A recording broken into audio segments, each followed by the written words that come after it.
Hello there. Ooh, oh no, oh no. Ah, yes. Hello there, future, past, and present viewers. Thank you so much for dropping by here today. We will be playing a very nice game by the name of Who is the Red Queen? So, let's get started. Let me just pull up the game, then we shall be beginning immediately.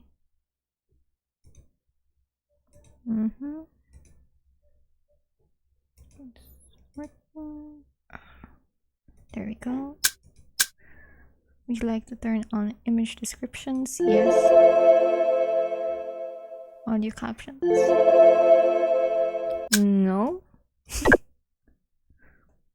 Ah yes, a very nice game. This visual novel contains death, violent content, animal cruelty, imprisonment, and suicide from all places.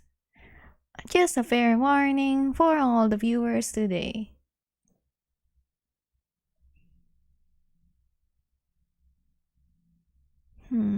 Not quite sure if this has audio while we're playing the game, so we'll just have to see it on the start.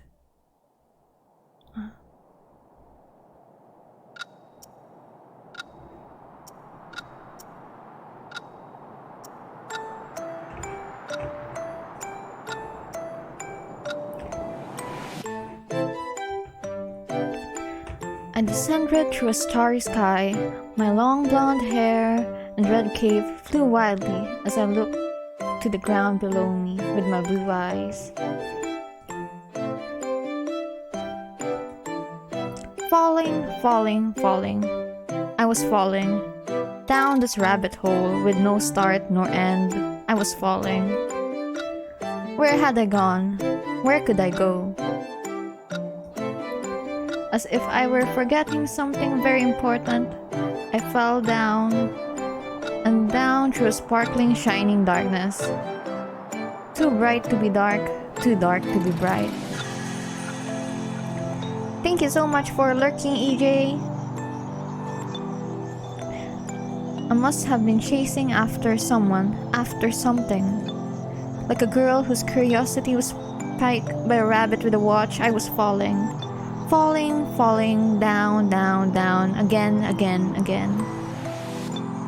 This endless well seemed to lead everywhere, yet nowhere at once. Either the hole extended very deep, or I descended very slow. Was I even truly going downwards? Perhaps this was all a dream, a fever dream, or in more words, a fantasy that would be as soon forgotten as it was had. I held just one certainty. I was Alice. Alice was me. Now then, just how long was I supposed to keep falling?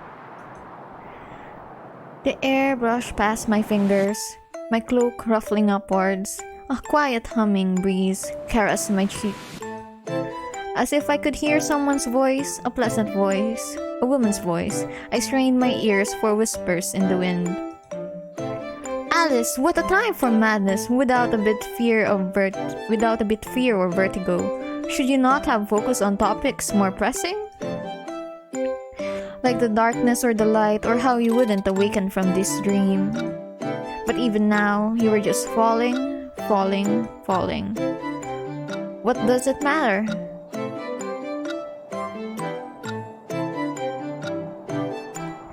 With a thump-thump, I came upon soft grass and the fall was over. Not a bit hurt, I forced myself to my feet. Up above my head, the firmament whence I fell had not a tear in its blue canvas. Down about my eyes, only unfamiliars surrounded me. I started on an exploratory stroll. Soon I stumbled upon a rabbit who looked like a girl, or a girl who looked like a rabbit. Perhaps the correct answer was that she was both a girl and a rabbit. Kind of relatable. She had white hair and floppy rabbit ears, pale skin and purple eyes. Her hair was tied into two low ponytails by white ribbons. A clock pin adorning her bangs. She wore gloves, an oversized blue coat with golden accents, and a red vest over a dress shirt tied with a black ribbon. She also had khaki pants tucked into boots. She looked quite scared as she stood in the forest clearing. She was even holding her hands to her chest. Not lingering much longer on the species of the rabbit before me, I called out to her. "Excuse me." Calling out to her caused her to jump. Where was this place? Why was I here? How could I leave to return home? I thought of what to ask her, but she recognized me as soon as I spoke, so my questions were lost in my mouth unasked.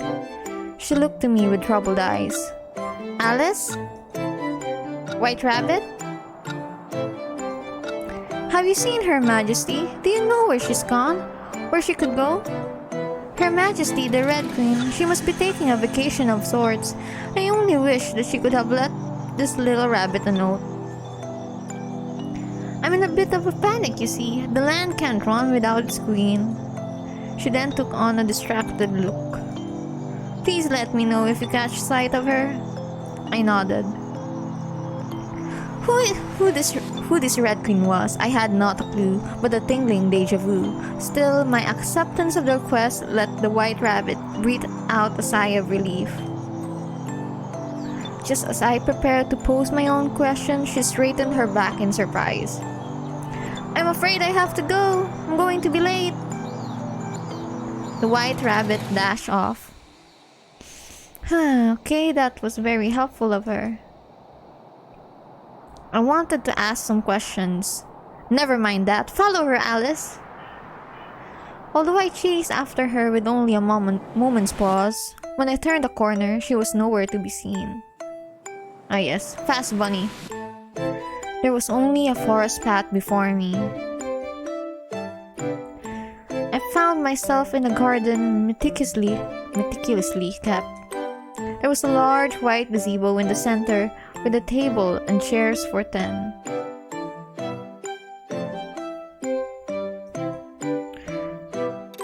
Tailing the rabbit, I barely dashed for a few paces. I hadn't realized such a place was so close by.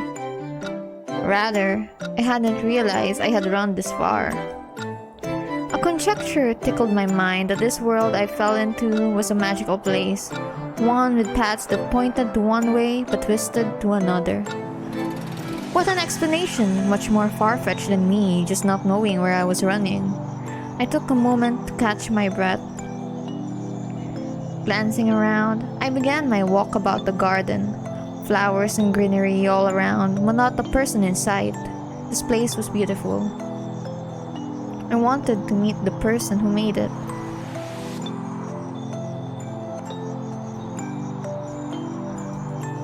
Not quite a gardening person myself. I still appreciated a pretty place and felt as welling excitement to explore what sights could be seen. No! Thank you for the follow, Foss. I'm glad to see you here. OMG. Yes, we are currently playing Who is the Red Queen? I hope you feel welcome here. Yes, yes.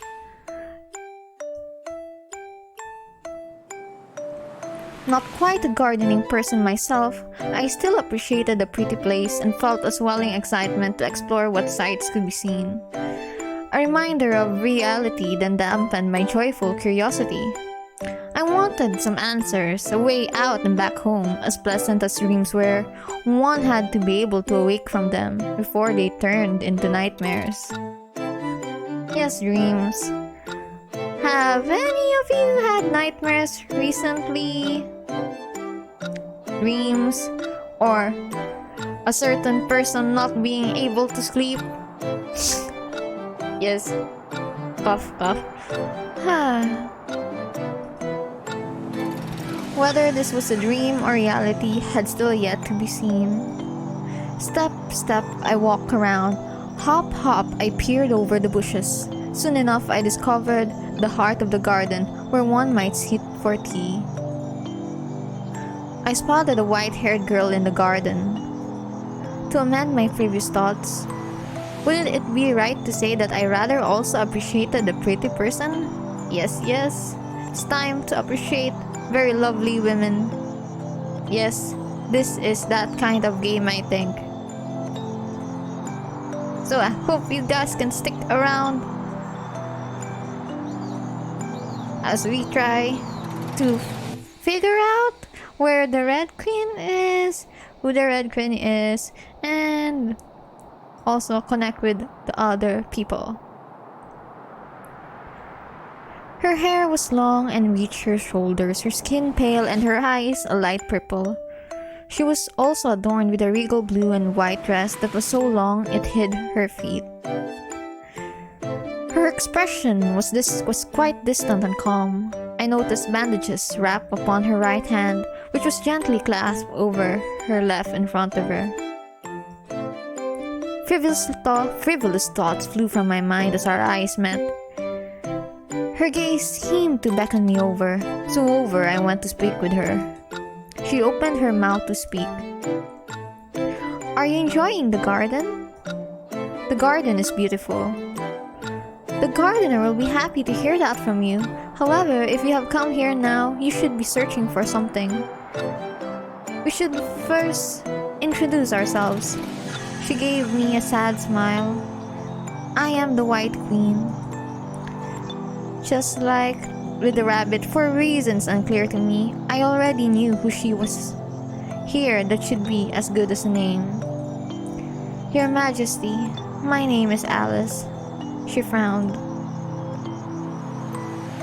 Don't stand on ceremony, Alice. I am not someone you need to speak with particularly respectfully. Welcome to my garden wonderland.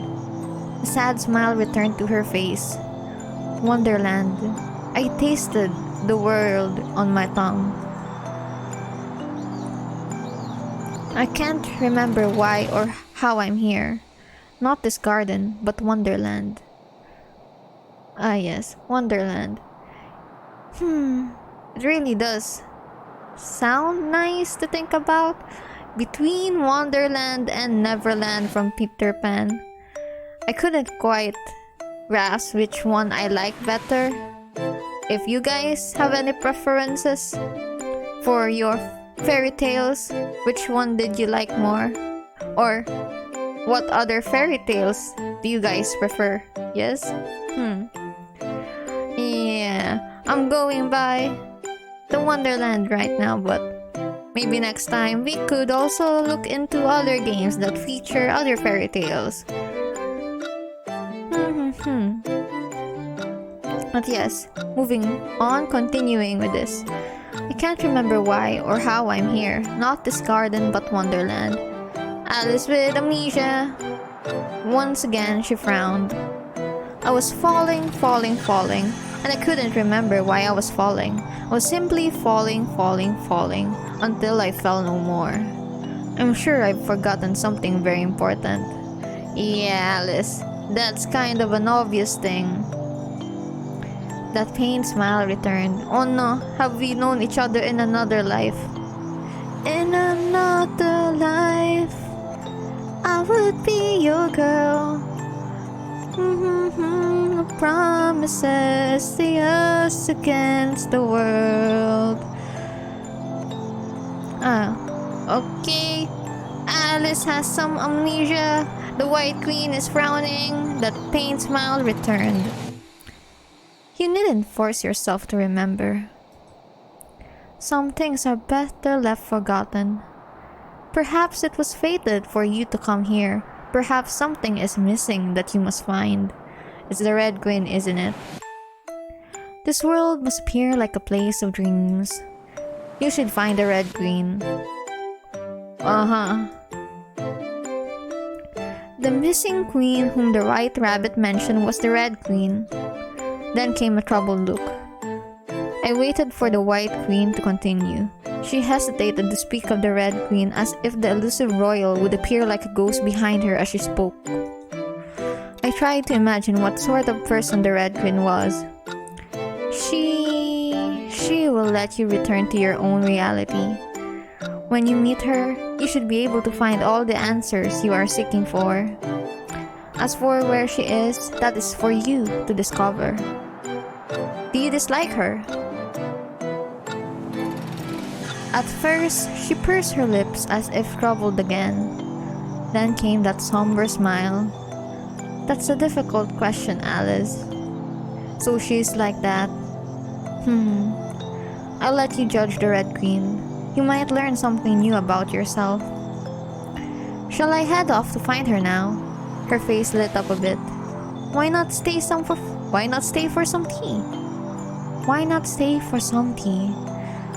Of course I'd love to, but it's not quite afternoon tea time yet. She smiled, this time much happier. A later time then. Certainly, to have tea outside of tea time wouldn't do. That smile softened into a fond one as she lowered her lids.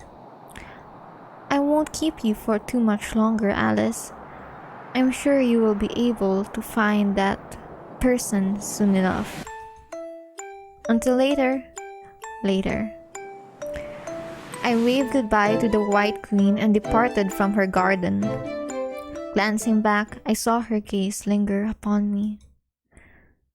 That poor smile of hers had turned somber again. Oh no, we forgot about her.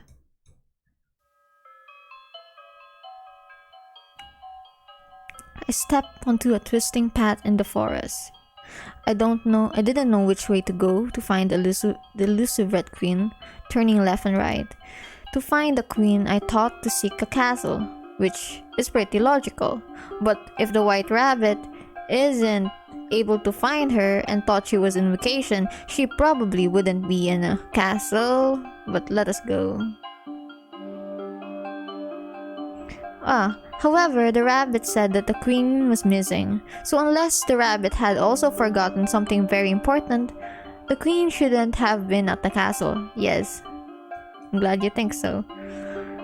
The Red Queen, she seemed like a troubling person. The way the White Queen's face rose, tongue stuttering along at the topic of the Red Queen made me wonder. Was the latter queen a tyrant or a fool? Most likely a tyrant, considering our notions of the Red Queen. But yes. The tutor at home liked to talk about kingship of that sort.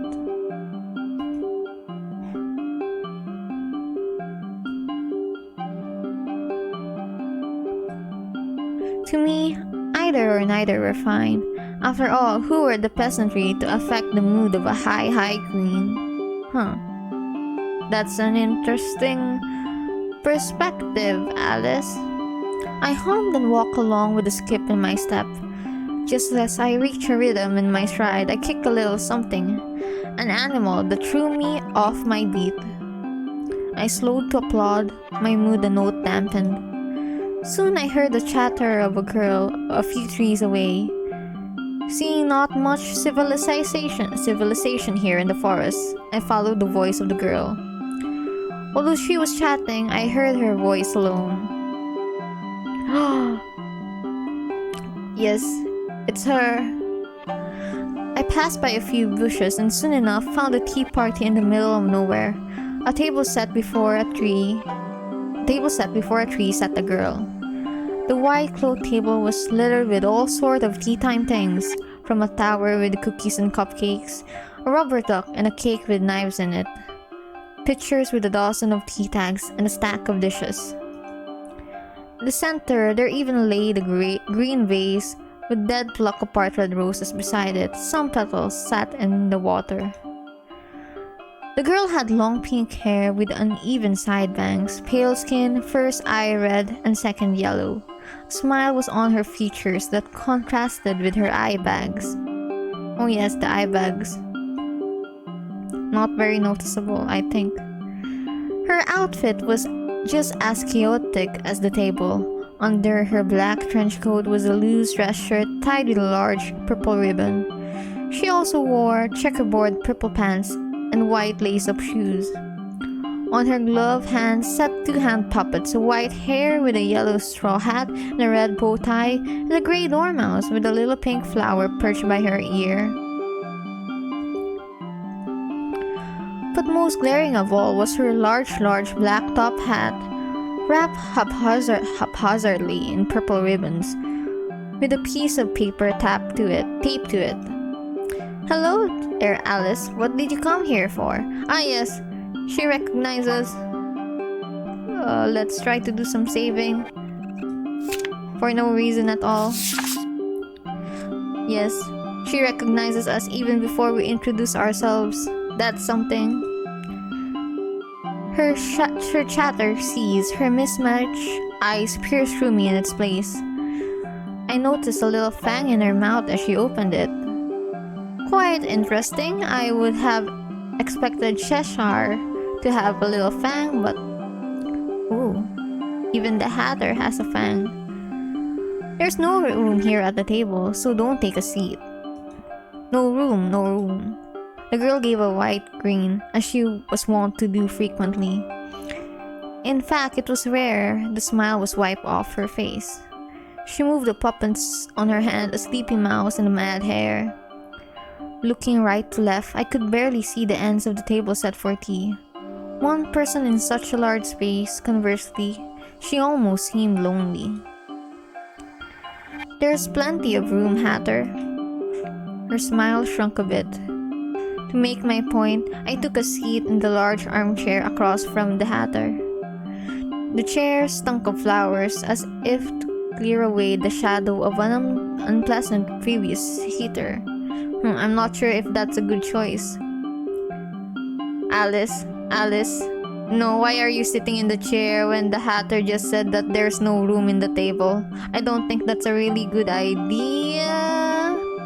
Oh no, but we'll see. I sank back into it comfortably. Then I kept sinking before I jolted back up with a shallow gasp. Okay, a little bit of mystery humbo jumbo in the chair. "Three's plenty a crowd. It's rude of you to say, Alice. Not very civil of you to sit down without being invited either." She granted me a cheeky grin and a wink. "But whatever, let's just treat you as an extra guest for tomorrow. Not today? Aren't they the same? Yesterday, today, tomorrow. Every day is never a day different, but since I'd rather not deal with it today, we just treat it as for tomorrow. Dormouse and March don't mind. You mentioned 3, but I only see 1. She wiggled the puppets on her hand as if to explain everything. 1 was herself, 2 was the first puppet, 3 was the second puppet. Is she a bit mad? But that's our Mad Hatter. I'm scared Alice might be blind." Her mad smile became a mad grin once more. "That's a side effect of being Alice. Don't worry. It's just a side effect of being Alice." She sneered. The pitch of her voice warped. "Don't mind their comments. She is Dormouse, and he is March Hare." She paused as if waiting for me to greet the animal puppets. I waited. She waited. Her smile did not falter, it only widened in anticipation. The silence of the conversation bored me, so I relented to the Mad Hatter's wordless request. I was their guest for tomorrow, so a polite guest I decided to be. "Well, hello there." Her smile became ordinary again. I was scared she was deaf as well. "Hello there, Alice." It seemed whenever she made the puppets talk, she often took on a more neutral expression and kept her mouth closed like a ventriloquist. Between the puppets, I much preferred the Dormouse. If a puppet could fall asleep, she looked as if she was about to do so. I felt some pity, as that meant the March Hare would speak more. What were we talking about before? A riddle? Maybe it was this one. Why is a raven like a writing desk? Do you have an answer to that riddle? You're no fun, Alice. Relax and have some wine. There is no wine. You were invited for tea tomorrow, Alice. It's the obligation of the host to offer a guest a drink at tea time. Maybe she was an alcoholic. Hatter, I can't in good faith call this time of day tea time, nor can I call alcohol tea. Details. Add some butter. It'll be tea time eventually, so it's tea time now. We're having tea, so it might as well be tea time, don't you think? What did you come here for anyways?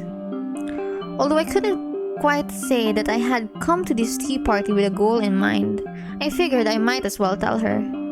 I'm searching for the Red Queen. Her brows contorted as she took a sip of her tea. Puppet sat down for just the moment. Dumping the tea away and rinsing the cup, she poured herself another drink.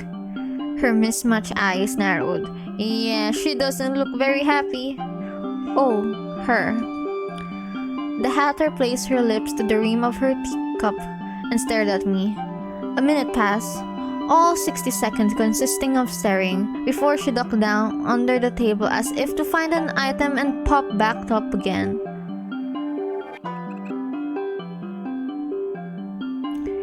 Her expression was back to its usual state.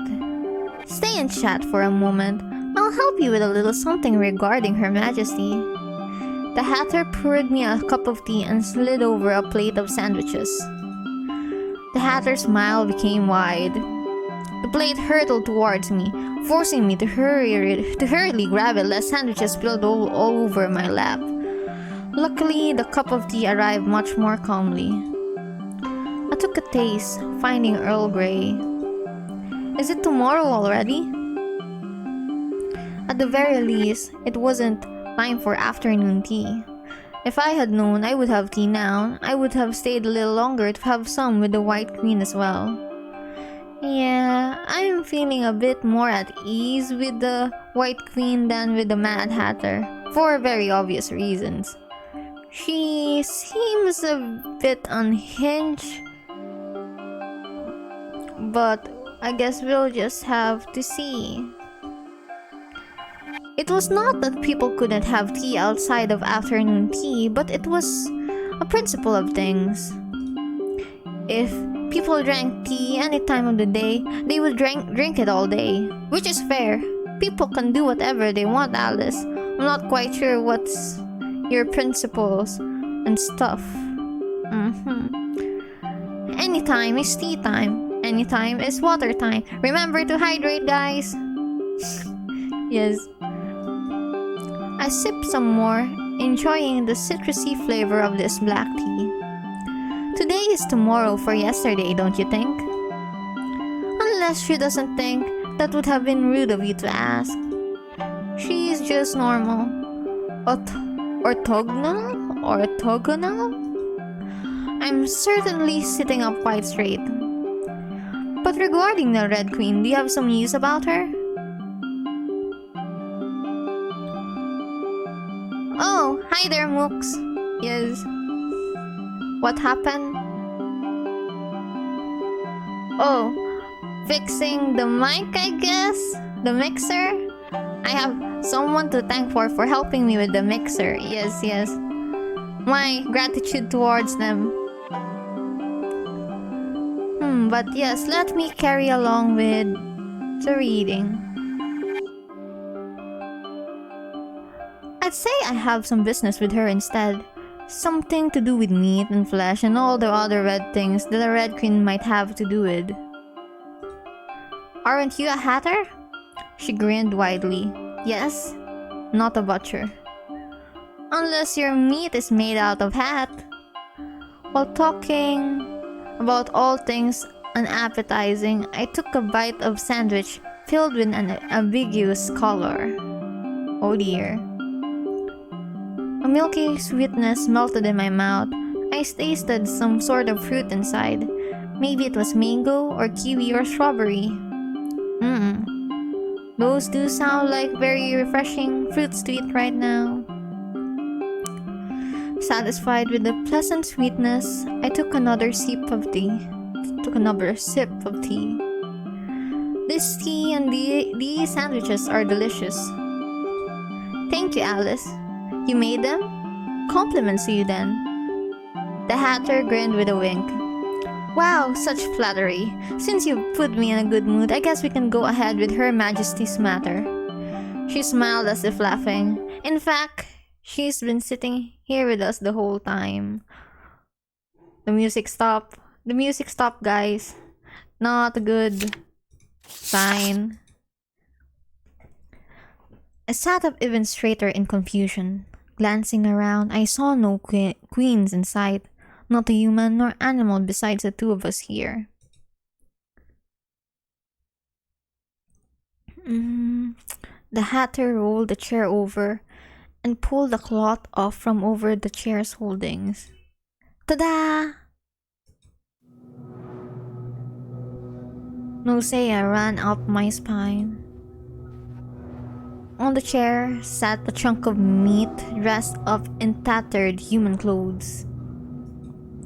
Still dripping red, the flesh seemed to ripple, undulating. Was it rotting or was it still alive? My head spun as I squinted at the thing. This meat, no, this thing resembled a human torso, with half a neck and chopped-off limbs, dolled up with what could have been fancy clothes. This was surely human flesh. I sensed an odd familiarity to the torso, but also felt as if I was looking at it from an incorrect angle. This was the torso of a regal woman. This was raw human flesh. This is the Red Queen? The Hatter's eyes narrowed again, brows furrowed but still smiling. An inappropriate question flitted across my mind. Could we consider it as sitting as if it didn't have legs? I suppose, yes. I thought you said you weren't a butcher, Hatter. We definitely couldn't consider this a hat. Having just eaten the strawberry taste in my mouth turned to a meaty texture like raw pork. Could almost taste sweet, rotten fat. I swallowed. Her expression returned to normal. I wondered if the Hatter wanted to make me sick. The Hatter gave a wide smile. Yes, I'm a Hatter. I closed my eyes and rubbed the bridge of my nose. Too distracted by the surprise, the feeling of my fingers almost felt like wet ground meat, even though I was sure that my digits were still attached to my palm. The image lingered uncomfortably behind my eyelids, not with disgust, but with another inexplicable emotion, a negative one for sure. I looked at the torso again, and it seemed so still. I saw exposed bone and a shattered trachea. The cut must not have been wholly clean, made with a blade, sharpened not quite enough, yet also dulled not quite enough. Yes, this was the Red Queen. I knew not why I knew, but a voice in the back of my head told me that this was the Red Queen, a part of the Red Queen. I'm afraid Her Majesty can speak right now. The Hatter stirred her tea and popped a bite-sized sandwich into her mouth, munching happily. She sneered. Don't look like that, Alice. The Hatter didn't dismember Her Majesty. Yes, Hatter is innocent. Since only the Hatter spoke up in defense of herself, I wasn't particularly inclined to believe her, but whether or not she did kill the Red Queen, the end result sat before me. What should I do now? I murmured my uncertainty at this dead end aloud. She smiled as if nothing was wrong. What do you mean? All you have to do is find all of the other pieces. If you have anything you need Her Majesty for, all you need is to put her back together. So, Humpty Dumpty sat on a wall. Humpty Dumpty had a great fall. All the king's horses and all the king's men couldn't quite put together Humpty Dumpty together again. But for the Red Queen, we're going in that direction. Yes, yes, yes. Putting up the meat together again. Have you forgotten, Alice? That sounded mad. So mad I wanted to laugh. This is Wonderland after all. All I needed to do was find the pieces. That was right, Alice. That was all you needed to do. It would either be terribly simple or terribly hard. I hope that no one had fed the Red Queen to the pigs or minced her up for a patty. Regardless, all I really needed was a head and a torso if I wanted to talk to her, to ask her about the secrets to returning home. Yes, our Alice seems to be very, what's the term, dedicated to going home, and guess just having a torso and a head would work. May I take the body with me? Oh, what the hell? The Hatter narrowed her eyes. Alice, you were a civilized girl. Did you really want to lug around a piece of meat like you were some meat sellers, selling to the cannibals? The Hatter winked cheekily. No, that wouldn't be fair, don't you think? Once you find most of her parts, let's just say the limbs, I'll give you a special present and help you out again. She patted a box off the side of the table. The box was just big enough for a cat or a cake or maybe something like a hat. Of course, don't peek or try to find out what the present is. It wouldn't be a surprise like that, and I'll be very, very upset if you cheat. With that smile on her face, I couldn't see her upset. Only muddled sincerity came to her voice. The Hatter's mismatched eyes wandered, looking distracted as she did so. Now then, I've got to grab something off the stove before it burns. The Hatter got up from her seat and walked away. Here I was alone with the Red Queen's flesh. Was missing all 4 limbs and a head, so to make her whole, I would need to find 5 parts. I hoped that my search would be easy. Okay, it's time for us to do a bit of very naughty. Should I listen to the Hatter and be a good girl? Or should we sneak around and peek? The music is taking to its crescendo. I tiptoed over to the other side of the table and surveyed what was around. I couldn't help but feel the headless slab of human watching me. But I ignored the Red Queen's body, knowing that I would be seeing it often enough. Looking over my shoulder, I ascertained that the Hatter had yet to return. I moved to find the present box on the cluttered table. Oh no, my heart is thumping a little bit. The Hatter hadn't tied up the box particularly at all. I could open it and close it as if I had never disturbed this mysterious prize to begin with. I cracked open a small gap so nothing could come flying out. Oh dear, I don't wanna see!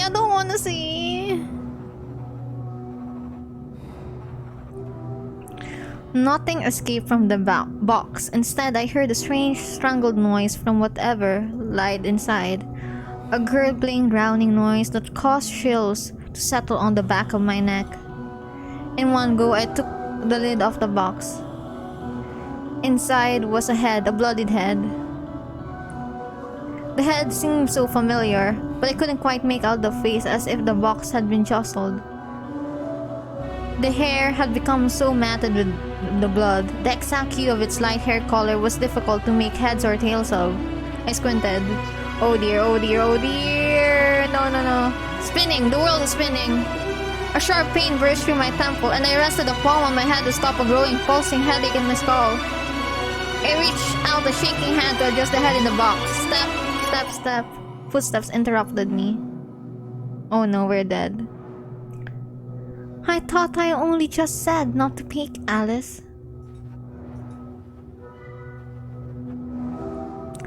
The Hatter brandished a hammer in her hand, the head and face glowing red as if it had been left on the stove. Cheaters get what cheaters deserve. A backup crashing into the table, nearly tripping on my own cloak. She raised her arm with a hammer in hand and... crack. We're dead. Dead end. That one. Script scene 9%. Okay. Do we have any extras? Not yet. Options. Load. Let's load back to the decision. Yay for save points. Listen to the Hatter. I shook my head. Instead of antagonizing the Hatter needlessly, I decided to take another sip of tea, but see what was inside the box eventually. The Hatter returned soon enough. Her puppets were absent, rather. In her hand was a hammer, glowing bright with heat. She chucked it to the side with a thump and let the metal sizzle on the ground. What was the hammer for? She grinned. Does a hammer need a reason to be? Anyways, go. Go ahead and try to find some of the Red Queen's body. An arm, a head, or maybe two. Just bring them back here for me to attach this. She pointed to the torso. It'll still be tea time when you come back. Let's just count you as an extra guest for the next tomorrow as well. So it'll be exact with time. Now was not tea time. I suppose there's not much else to do here. The Hatter's expression dampened a bit as I responded. I looked at my empty cup of Earl Grey and lifted myself up from the armchair. For what it was worth, I quite enjoyed this odd RT.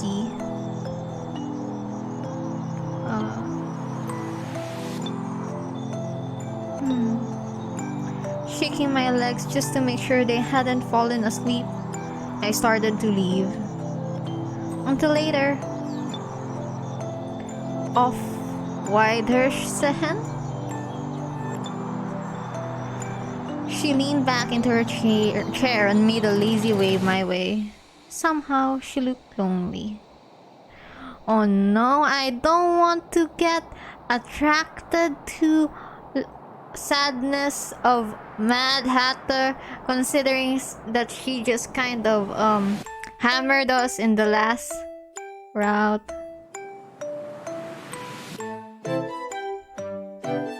And hey, good luck with the classes. See you later. Somehow she looked lonely. Ah, thank you for the redeem, Hannah.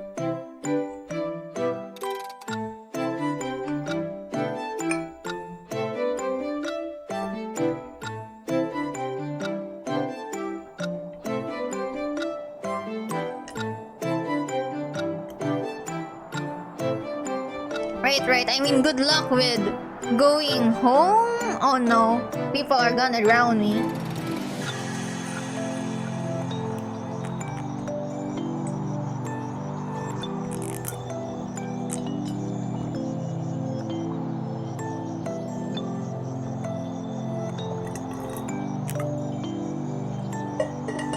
Oh dear. I really needed that water, so thank you guys. My throat is feeling a bit parched. It's a lot of reading.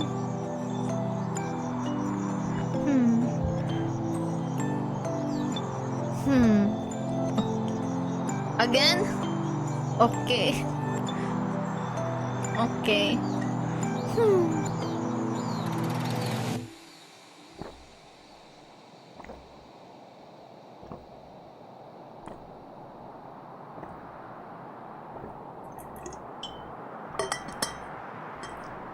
But yeah, considering the people that we've met, the White Rabbit, the White Queen, and the Mad Hatter, who's currently your to-go-to girl? I always had a very soft spot for the Mad Hatter in some ways, but like, if we had to choose a partner right now, White Queen, she seems the most normal one, or maybe the White Rabbit is more normal. Bunny girls, yes. Yay for bunny girls. You're probably here because of a bunny girl. Yes. So, let us continue on. Somehow she looked lonely. Returned to another forest path, walking forward and forward. After moving for a while, I realized that I had no idea where I was going. In simpler words, I was lost. I walked around in a few circles before looking upward. Above, I saw a cat. Yay! A cat who resembled a girl, or a girl who resembled a cat, leisurely stood on the tall branch of a tree. It's the Cheshire! She had sharp green-yellow eyes, pale skin, a cat-like smile. Brown hair was tied into a ponytail with an orange ribbon, her two cat ears on top of her head looking quite fluffy. So, she is looking more like a tiger than a cat. Very fair. She wore an orange cape with 3 black stripes and a fluffy white collar. The tattered short black dress underneath. Adorned around her neck was a collar with a bell. Her one visible arm had a shackle around the wrist for her clawed hands. There appeared to be something like stitches at the point where arm and shoulder connected. Oh dear, I hadn't noticed that. So she had shackles and stitches. Oh dear, the lore of what happened to Cheshire. I'm quite curious. Unlike the White Rabbit, this cat, the Cheshire Cat, I couldn't help but wonder if she was actually neither a cat nor a girl and was just pretending to be either. I met her cat eyes, nodding in silent greeting. Her grin stretched across her face as she stared right back. Sharp teeth filled her mouth and claws adorned her hands. This was probably a cat. Cheshire. The flame that was her tail flickered, and she hopped down to meet them closer. I don't suppose you'd tell me which way should I go? Her eyes narrowed in amusement. I posed a silly question that I expected no answer for. After all, I was asking a cat for directions. Depends on where you want to go. To my surprise, I received a response. To find the Red Queen. Ah, the crazy one. Are you sure you'd prefer not to go with the nice one? The one I'm searching for is the Red Queen. Alright, the Mad Queen. Then again, we're all mad around here. That is, except for Her Majesty, Her Majesty the White Queen. She's too sad to be mad. Oh no. Too sad to be mad. Yes. Soft spot. If you're looking for the Red Queen, up, up, down, left, right might help. Oh no, are these instructions up, up, down, left, left, right? Need to get a notepad and remember this for later. Up, up, down, left, right. There we go. In case there's no minigame or anything. The cat cheered. Self-awareness, Alice. Self-awareness. Oh no. The Cheshire Cat vanished into thin air. Soon enough, she reappeared. Just go to White Queen instead. Maybe you'll find something on the way. She started to fade away again before popping back. I forgot to ask, how's the Hatter doing? She seems to be fine. It's still tea time over there. It's always tea time with that one. A third time, she disappeared, leaving a grin lingering in the air before that too vanished. This was a grin without a cat, instead of a cat without a grin. The third time was the charm. The cat did not return. I can't say I've seen a cat quite like that before. And again, Cheshire wasn't really a cat.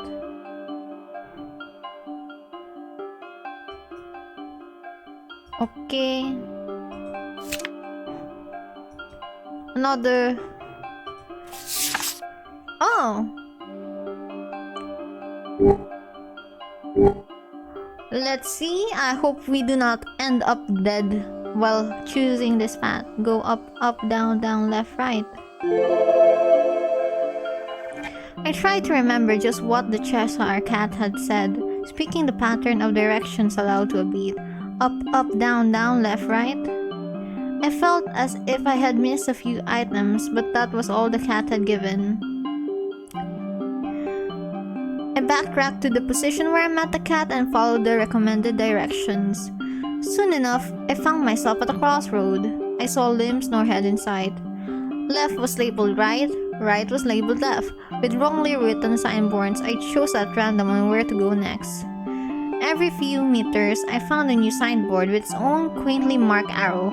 Whether or not they led to the right place was another issue. I slowed my pace to read the signs and followed them along. Today is a rainy day. I didn't know which genius thought to put a forecast onto a wooden sign on the side of a road, but I followed the direction to go right regardless. The sky had not a drop of rain in sight. Warning, cliff ahead. As it happened, neither was there a cliff ahead. Watch out for dragons. I looked for the dragons, but the dragons did not arrive. Shameful. At some point, the text on the signs turned to insults. Fool. You don't even know who you are. Stop following these signs. How many of these will you read? I walk and walk and walk. At the end of the final sign and chain, I reached a clearing in the forest where I spotted the white rabbit talking with a limb. A limb? Oh no, oh no. She appeared a little frightened, or perhaps more concerned.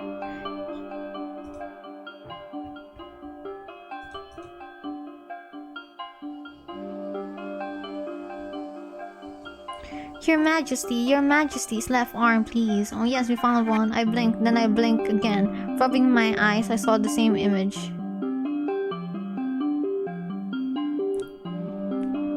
The white rabbit seemed just about to prostrate herself to a living, moving arm.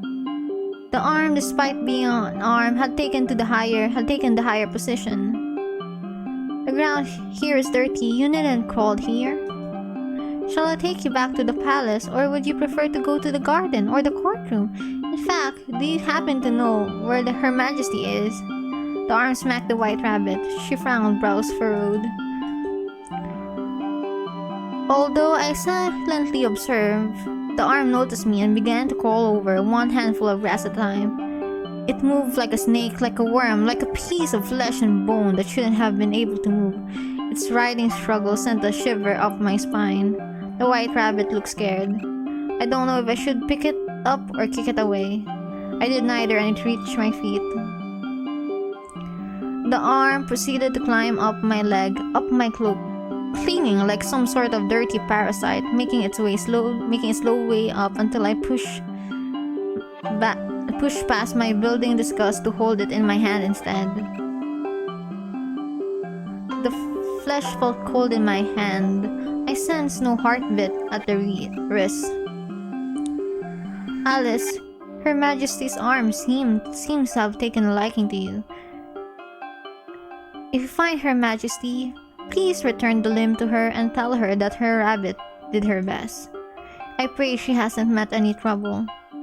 A limb coming off isn't an everyday occurrence. She made quite the understatement. Yes, of course. How did you know it was the Red Queen's arm? The rabbit took on a happy, excited expression.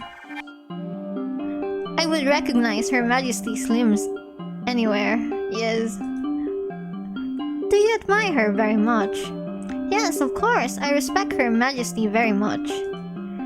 She united Wonderland into this kingdom and kept peace with a watchful gaze on the criminal populace. Oh, so we're having a very nice perspective on the Queen right now. Huh. She is a decisive ruler and holds an agreeable worldview. This should be her divine right to rule Wonderland. I've heard a cat call her mad. A dangerous expression flashed through the white rabbit's eyes for barely a second. Her smile quickly became a frown.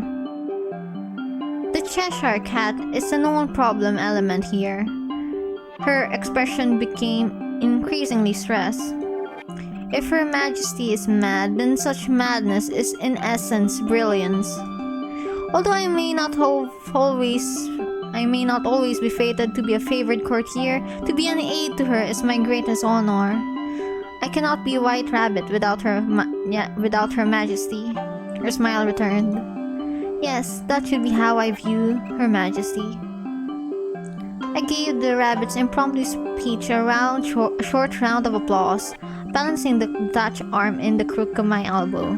The rabbit became flustered. She must also like you very much.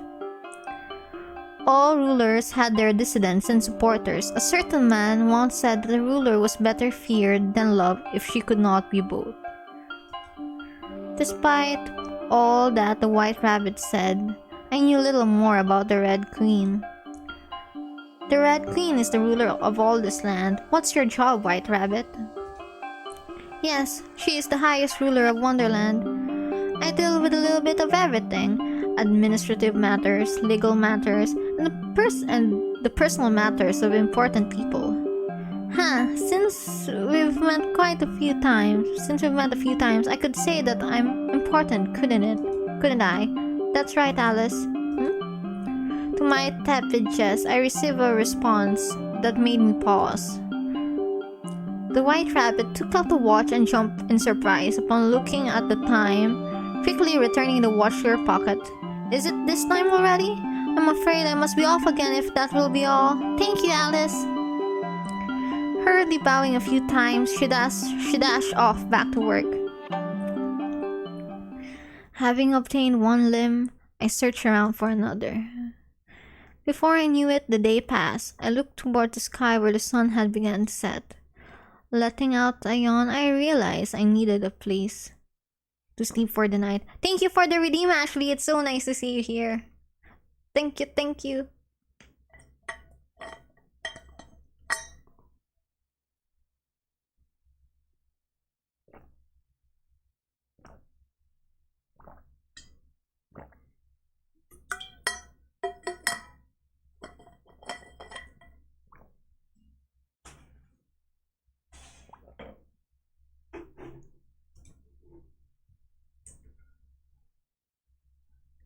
Hello there.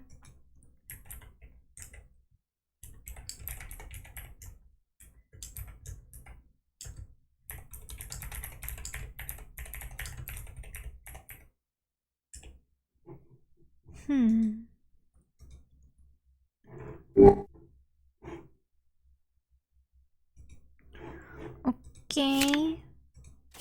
I thought back to the parties who had helped me onto my adventure to gather the Red Queen's dismembered parts. Surely I could find one of them. Hatter. Yes. We're going back to the Hatter, although I don't feel quite comfortable. I headed back to the Hatter's place. The moonlight filtered through the trees and lit the table. The tea and cakes were all put away. As before, I found her at the table full of tea stuffs. She nursed a cup of tea and waved at me upon spotting me. Just in time for tea, Alice. From the sky, tea time should have already passed. Perhaps this was more like supper time, so I only flashed her a smile without saying anything. I returned with a limb. Congratulations, she grinned. I handed her the Red Queen's limb, which began to move upon entering the Hatter's hand. Holding it away from herself, the Hatter seemed to think of what to do with it next. She kicked a dog cage out from under a chair. Clicking the metal hatch open, she tossed the limb into it and quickly flicked the cage shut again. The Hatter sneered. Sit down. I'd be a poor host if I didn't let you sit. Plopped down into the armchair. This was my chair now. I glanced around and found I didn't see the two puppets that the Hatter wore on her hands earlier in the day. Where are your friends? I gestured with my hands. They've gone home for a bit. March lives all the way over there in a house with the ears. As for whose ears they are, I haven't a clue. Are you hungry for rodent, Alice? No. If you say so, Alice. She poured me a cup of tea and slid the tea, cup and saucer, over to me, nearly spilling it all over my lap. Soon after came another plate. On the plate was steak and vegetables. For a brief moment, the Hatter appeared lonely.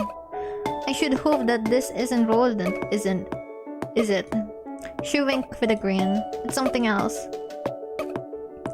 The Hatter didn't continue but glanced over at the Red Queen's flesh.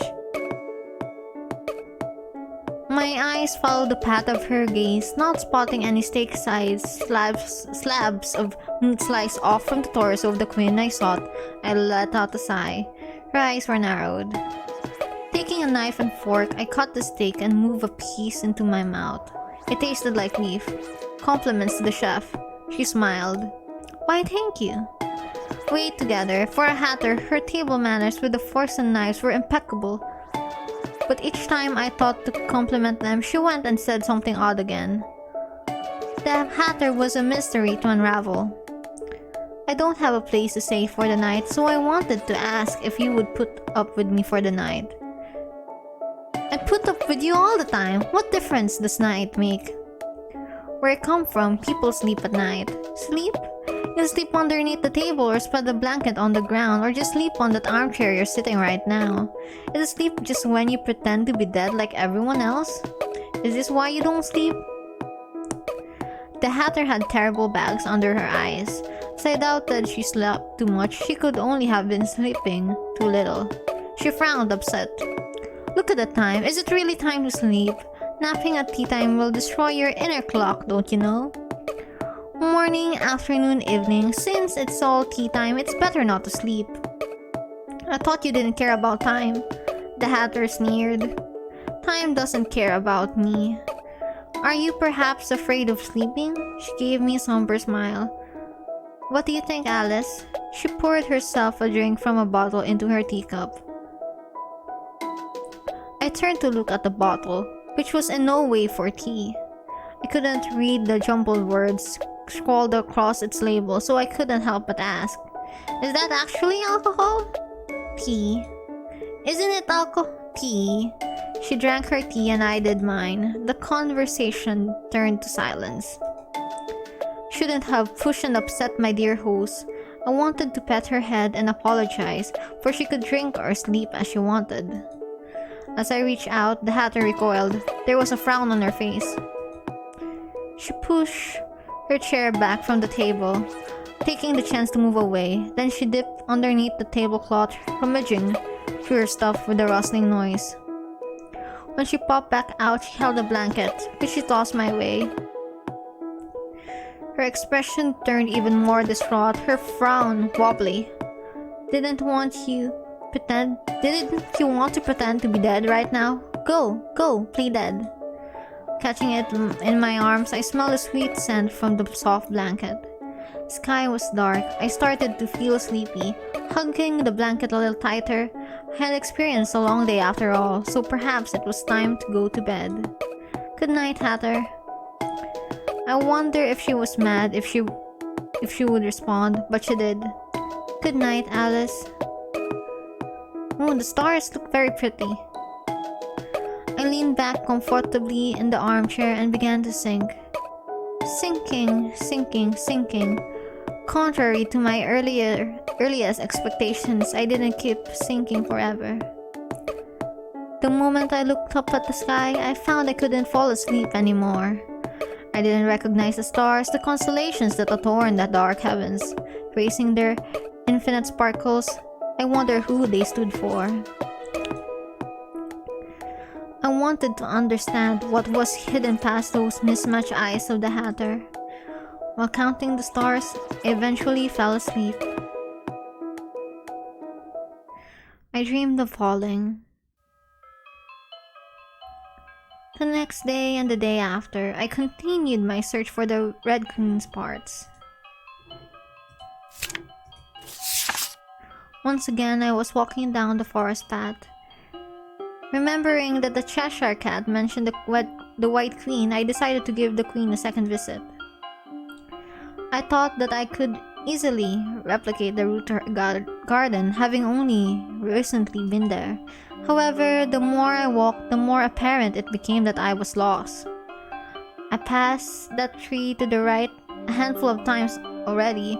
I was going in circles, getting nowhere closer to that beautiful garden and its equally pretty owner. I let out a sigh and chose a bush at random to walk through instead of following a path. My cloak saved me from being scratched by the leaves and the branches of the bushes. I came out on the other side to a particularly tall tree and a large bird cage. Oh no, oh dear. I spotted the White Queen inside the bird cage. Behind her was a limb, a leg. She sat with a distressed expression as she looked up at my looming figure. Hello? We meet again, Alice. I hadn't expected that I would be trapped here again. I'm a little embarrassed that you're seeing me like this. I contemplated just asking for the leg and leaving. No, that would be a terribly foul thing to do, especially to a pretty person like her. Oh dear. Alice, be looking at the looks. Don't judge by appearances. Oh dear. Although, in a way, it almost seemed like a good idea to leave a pretty bird locked up in a cage all for oneself. Alice is being a bit of a sadist. I did not, or rather, it seems very suitable, considering her personality as of late. After all, how would you catch her if you let her go free? Is that the Red Queen's right leg? So it would appear. To find the Red Queen, you may have to find her parts as well. Even so, she should be able to help you find your way back home. I'm sorry, Alice. Don't apologize. The key to my prison is atop the towering tree. Would you help me open this cage, Alice? Yes, of course. Okay. Agreeing to the request, I walked over to the tall tree that the White Queen gestured towards. How tall it was, I couldn't say. If I angled my head and squinted, I could see the glimmering of a silver key at a high branch above. I circled the tree, the front and the back, the sides left and right. They all look equally hard to climb. As I pondered on how to scale the tree, a little bird approached. It was fat and pink with beady eyes and a tiny black beak. Chirp, chirp!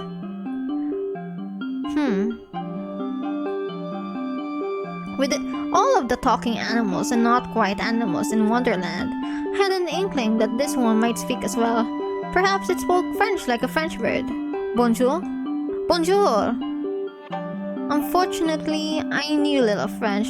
My practice had grown rusty so much that the tutors would be ashamed, but I tried to pull at least one more phrase. Weste machate. I do not know what that means, or pronounce chirp. I must have said the wrong words as the poor bird began to tremble. Parlez-vous anglais? Yes, chirp, chirp, cats, no cats please. What are you doing? What are you doing? Chirp, chirp. I'm trying to get the key up there. What are you doing, little bird? Chirp, just having lots of fun every day. Not doing anything in particular, not doing anything in particular. Now that the Red Queen, I mean Her Majesty, is missing, Wonderland is so much more wonderful. Okay, so we're getting a bit of mixed opinions, whether it's a good thing or a bad thing. Love the Red Queen around. We can play and frolic as we want. Chirp, chirp.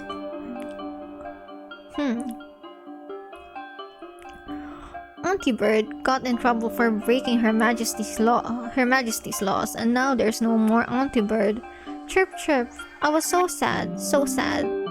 Her Majesty was scary, so scary. You won't tell on me, right? Chirp. Chirp chirp, you look like a nice person, Chirp. Much nicer than her. Much nicer than her. Oh, I see. I'll help you with the key, Chirp. Puffing out its little chest, the bird flapped its wings and took off upward into the sky. It flew and flew and flew, but soon enough became tired. Hi there, Maggie, yes, it's collecting the body parts of the Red Queen so Alice could go home. Yes, welcome, welcome. So good to see you here.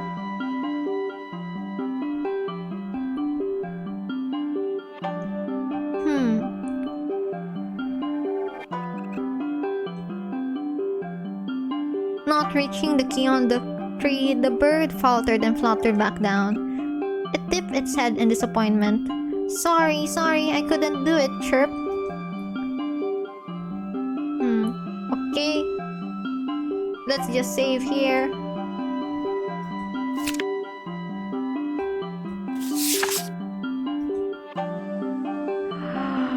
Okay. Yes.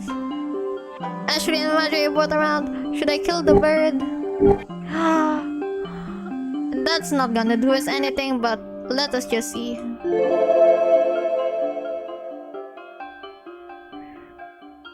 The more it chirped, the worse its voice grated on my ears. I picked up the bird in my hand, thinking I should shut it up. You shouldn't offer things you can't accomplish. Chirp? Without thinking, I squeezed the bird in my hand. It let out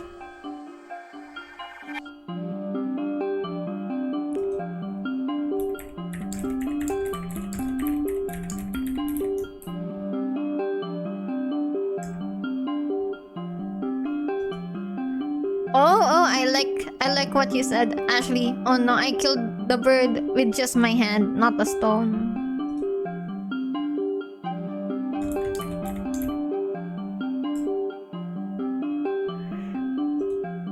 Not the bird. It let out a strangled cry and pecked at my skin it could hit, squirming and wriggling before it went still between my finger. Now my palm was dirty, dripping with bird. I shook my hand, as if that would help get rid of some of the filth, and wiped the rest off with a handkerchief that I surely had to throw away. Oh no. After the failed first attempt, I returned to the White Queen side. She looked fitting in a cage, pretty like a flower preserved forever in glass.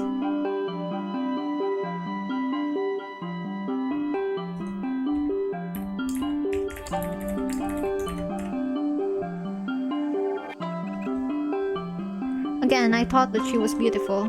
Really, she was beautiful. That's true, Alice. And so I couldn't let her stay shrub, not to mention the Red Queen's leg. I wasn't able to find a way up. Do you have any ideas what I should do? White Queen, over there are some mushrooms. If you eat the ones to the left, you will grow. If you eat to the ones to the right, you will shrink. Why didn't you just tell us that earlier? Queen, I wouldn't have gotten pissed off with the bird. I think they will be helpful. Magic mushrooms? Magic mushrooms.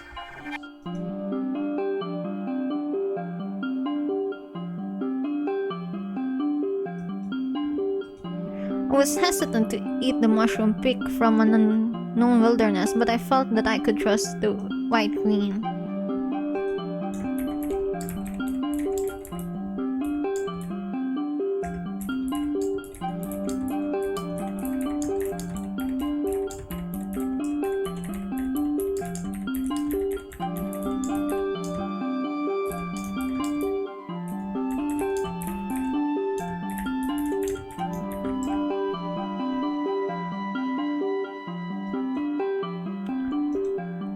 Why, I didn't know. Huh.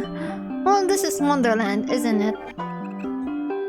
I had forgotten something important. The feeling of forgetting tinkled in the back of my mind whenever I saw the White Queen.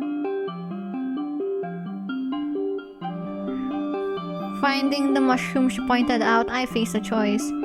There was a little yellow one with black spots and stem, and a large purple one with white spots and stem.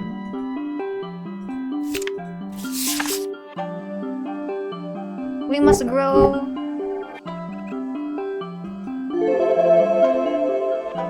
I left a mushroom and immediately began to grow. My line of sight rose higher and higher as if I were a bean sprout. Once I stopped growing, I could reach the top of the towering tree if I reached out my arm. Fantastically, my clothes grew with me. I cautiously pinched the silver key and removed it from the tree, holding it lightly so as not to break it with my now giant hands. The key I now had, but the cage I could not open. I was much too big. The magic will wear off. In the meantime, would you accompany to chat, Alice?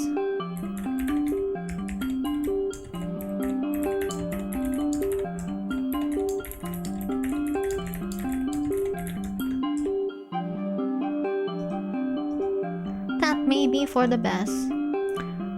I will have to wait till I reverted back to my original size to open the door. Is the invitation for tea sometimes still open? Yes, always. Then shall I ask about what sorts of food and tea you like to drink to see what I might expect? What's your favorite tea? White tea. Ah, I never had white tea before. Do you prefer black still? How did you know? We chatted for a while about tea, and at some point the conversation turned to flowers. Perhaps it was that she felt ambivalently on floral teas. You are welcome to visit the garden anytime. I couldn't find the way to the garden today. Perhaps getting lost had been for the better, as I found her in the end. Yes, that happens when I'm not there.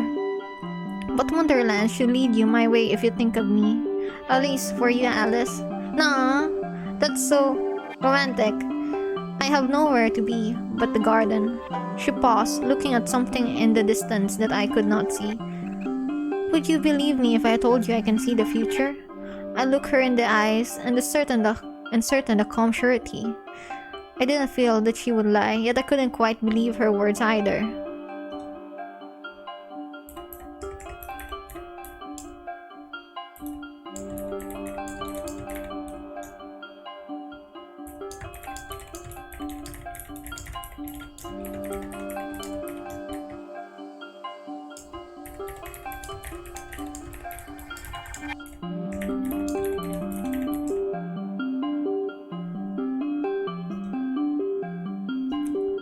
I wonder what I had forgotten when I was doubting. Rather than answer, I decided to play it along. Can you change the future you see? Why do you ask? Otherwise, isn't it lonesome? I don't believe that the future is predestined, but the solitude of such a power would also be the fate of a queen in this world. Her words sounded contradictory, even for the Red Queen, especially for the Red Queen. The White Queen spoke of fate as if still trapped by something more than just the birdcage I couldn't understand. We talked a little longer. I felt the tingling up my arms and began to revert to my usual size. The world warped and finally popped back into its proper place. I twirled around to check that all was well. Identifying no issues, I picked up the key that I dropped at the ground at some point and inserted it into the lock of the White Queen's birdcage. With a smooth click, the cage unlocked. I opened the door. The White Queen stumbled out of the birdcage, her legs still wobbly from sitting in the cage for so long. She let me hold her steady till she rebalanced herself. Thank you. You're welcome. I ought to return to the garden now, but my invitation is always open, Alice. I'll see you later if you're willing. She handed me the Red Queen's leg. What a very nice leg. Although, alright, so she isn't wearing a dress, so we can see her stockings. Feels kind of odd. It was dressed in a black tie, the shoe red and tied to the ankle with a ribbon. Freed from the bird cage, the White Queen departed to return to her garden. After wandering around some more, I returned to the Hatter's place with the second limb in hand. The day came to an end, but the Hatter's clock remained at tea time.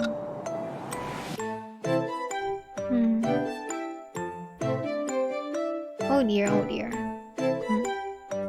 Save.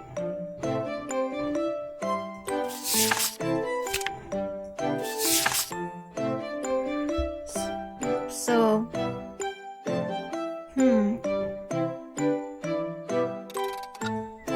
let me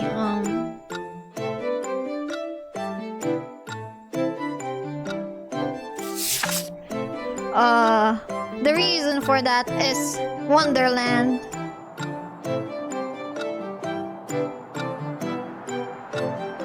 Wonderland, oh Wonderland. Yes. But I think we'll just have to figure things out later. I think we've accomplished much today. We've got the arm, the left arm, the right arm, and I think we can probably call it a bit of a day or a bit of a night in my place. Yes, currently I'm feeling a bit hungry. Yes, I forgot to munch before I started to stream. So yes. I think this is a very nice spot to stop in. Apologies for a very short stream, but we'll continue this game tomorrow. Or wait, I have a collab tomorrow. But yeah, thank you so much guys for tuning in. We'll see if we have anybody to raid, I guess. Yes?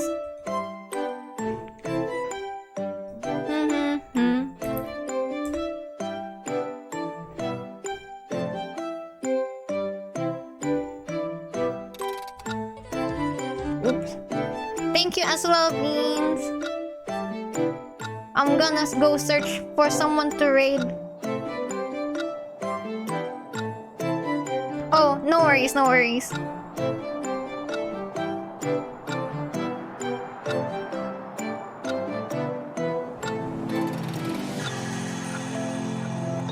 Yes.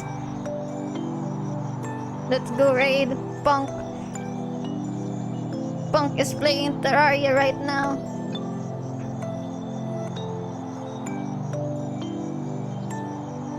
Thank you so much guys for stopping in to raid. Yes, yes. Let's go!